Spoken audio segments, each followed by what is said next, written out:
అంతకుముందు నేను ఇంటర్వ్యూస్ చేసినప్పుడు is a very perfectionist actor. అంటే చేసింది సరిగ్గా రాకపోతే మళ్ళీ ఒకసారి చేయాలి and he gets in to that character.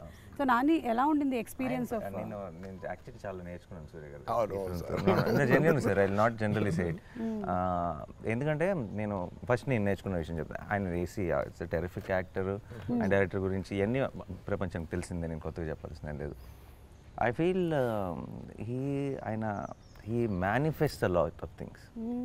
And his direction or his acting runs on belief. Okay. అది నేను చాలా అంటే ఇప్పుడు ఎవరైనా సరే ఆయనకి ఇది బాగానే ఉందా అని డౌట్ ఉంటుంది, కానీ ఇది ఆడుతుందా అని డౌట్ ఉండదు. మీకు అదేనా? he will give that energy to the universe. I really learned that from him. నాకు ఊరికే పొరపాటున కూడా ఒక నెగటివ్ ఒకవేళ అవ్వకపోతే, ఇది జరగకపోతే అన్న మాటని అస్సలు ఎంటర్టైన్ చేయరు.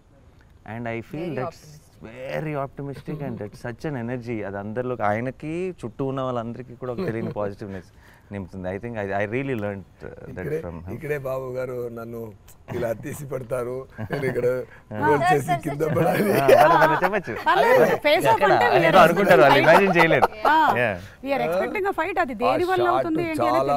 చాలా కోఆర్డినేషన్ జరగాలి ఫైట్ లో.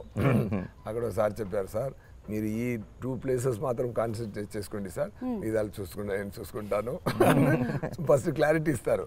ఓకే, ఇంత డైరెక్టర్ కన్నా ఇంకా డైరెక్టర్ ఒక్కొక్క క్లారిటీగా ఉండడం, ఫైట్ పాస్ కూడా క్లారిటీగా ఉండాలంటే కో-ఆర్టిస్ట్ కూడా ఇంత క్లారిటీగా ఉండడం వల్ల, క్లారిటీతో ఉండడం వల్ల నాకు పని ఈజీ అయింది. So it's like here roll, here kick, here fall, sir careful, bike ఉంది, ఇది ఉంది, అన్నీ నాకు చెప్తారు. మీకు చెప్పడం